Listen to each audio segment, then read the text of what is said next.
Hello friends, now we are studying symmetrical fault analysis of no load generator.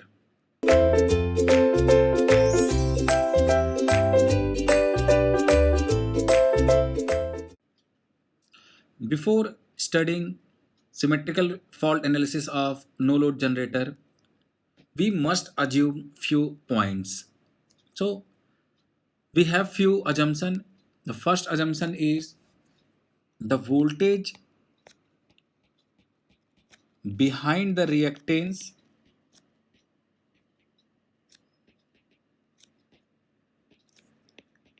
will always be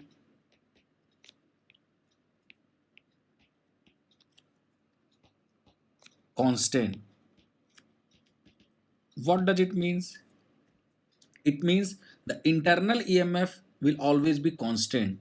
If we are taking one phase that have voltage ER and this is ZS synchronous reactance and this will be VR or VT. This is V terminal, voltage terminal.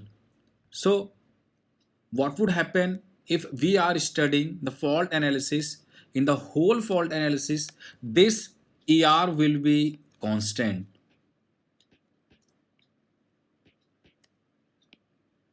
If we are studying at no load, so before fault the value of ER will be equal to VR because there would be no drop in this ZS. So the voltage behind the reactance will always be constant. I mean this value of ER will always be constant. We can write the value of ER is equal to VR plus, let us assume, current IS. If the load will be connected, then ER can be written as VR plus IS into ZS.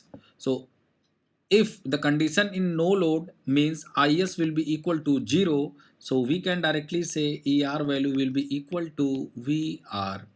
So this is the no load condition, you must remember, and we will also discuss when we will solving few numericals. So the voltage behind the reactance will always be constant. This is the first assumption. The second assumption will be the effect of capacitance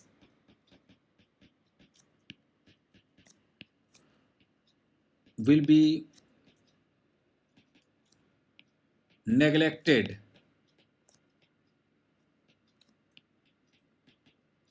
throughout the fault analysis. What does it mean? Before coming to fault, if the capacitance is connected like this, so if the generator is running, the winding have few capacitance, then what will happen? If the fault comes at the terminal of generator or at the no load transmission lines, then what will happen? All the current will be transferred through this short circuit. We know that current always follow the short circuit, then there would be no current in capacitor, means IC will be equal to 0. If the current in capacitor is 0, it means we can remove this capacitor. It means what will happen? We can represent this by an inductor, and also the value of XS is much greater than the value of resistance in the winding, generator winding basically. So this will be equal to XS, or we can say this is ZS. So what we assume, the value of XS is much greater than R, so we can neglect the value of R, as well as the effect of capacitance will be neglected throughout the fault analysis. So this was the second assumption. The third assumption is the effect of saliency will be neglected. Means xq is equal to xq dash is equal to xq double dash will be equal to 0. Means the value of quadrature axis impedance will be equal to 0. Means if we are taking the salient pole rotor generator, in salient pole rotor generator we have two impedance, that is direct axis impedance and quadrature axis impedance. So what we are doing is, during fault analysis, we are neglecting the effect of quadrature impedance. Means xq is equal to xq dash is equal to xq double dash will be equal to 0. So these all are the assumptions. On the basis of three assumptions, we can say that the fault current is highly lagging in nature. Fault current in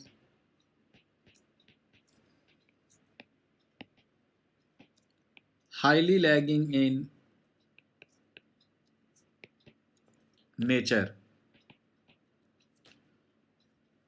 So how we can prove that? We know that we have neglected resistance and capacitance. So if any fault will come, and if this is the EF or ER, so the fault will be blocked by this reactance only. There is no capacitance, there is no resistance. So we can consider the fault current to be lagging in nature. It will be purely lagging in nature after assumption.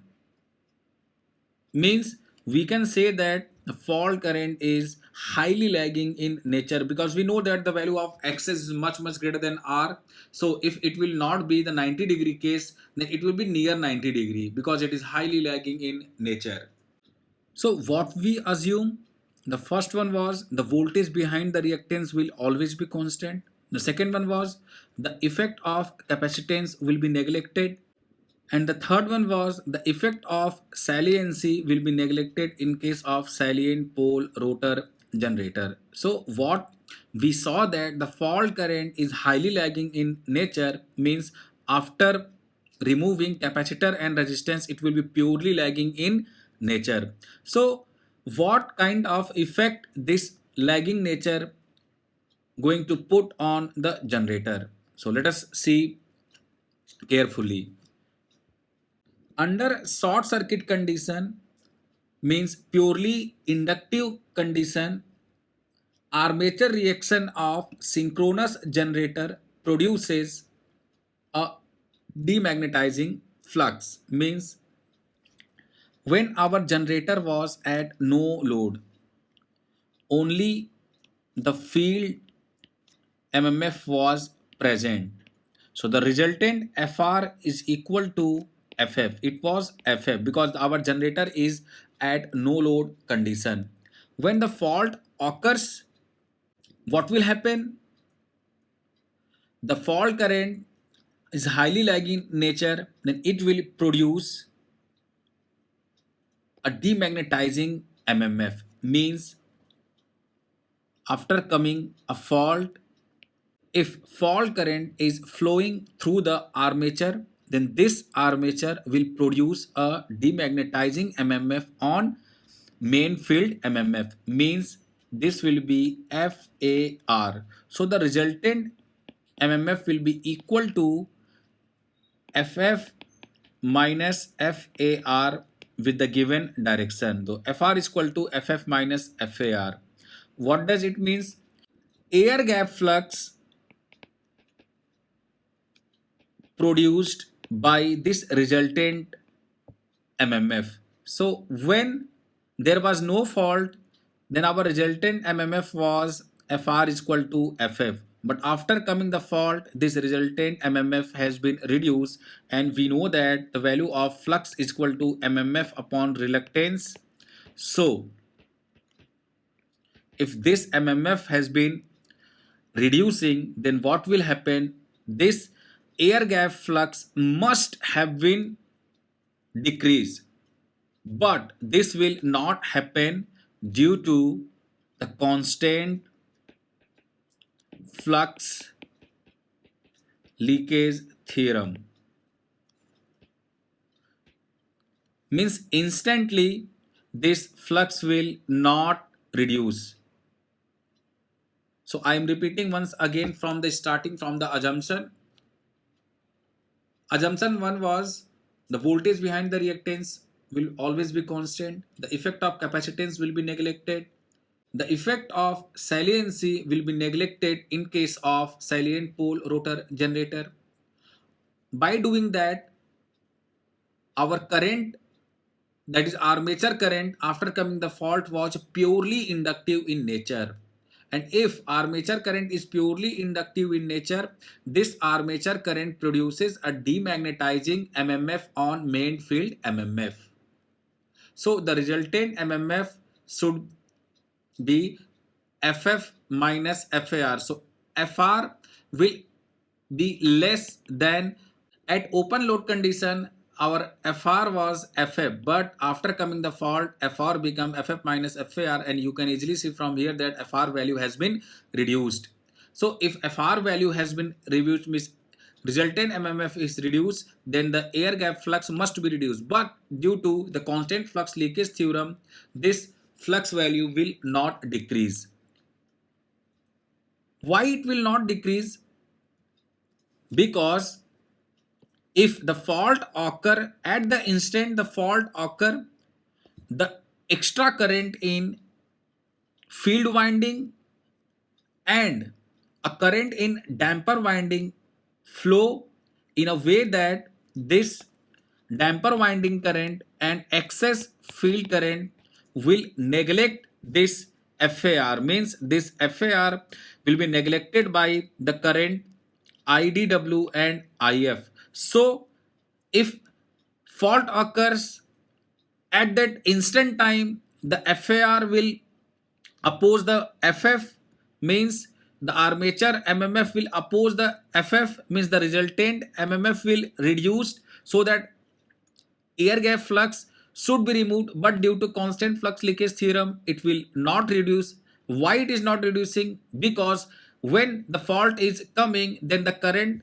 in damper winding and extra current in field winding is flowing in that way that it has been nullifying the effect of FAR. Means still after coming the fault our air gap flux is constant.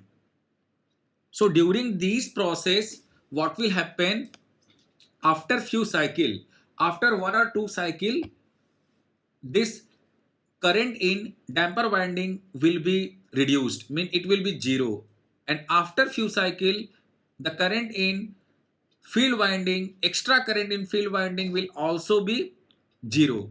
So it will be once again at steady state condition or at no load condition it was. Before occurring the fault, our synchronous impedance was, this is leakage reactance and this is XAR. So this was considered to be XD, and if fault occurs, then what will happen?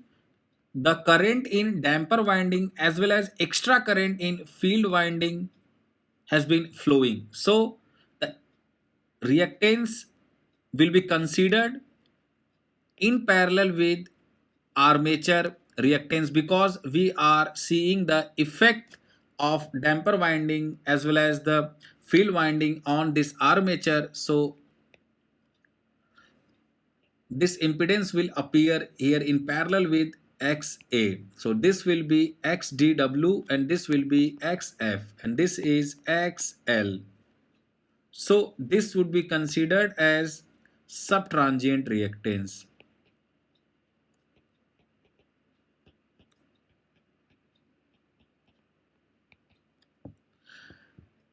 After few cycle, the current in damper winding will be zero.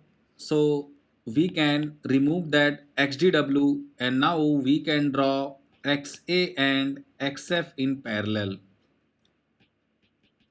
This is XL. So this total will be considered as transient reactance.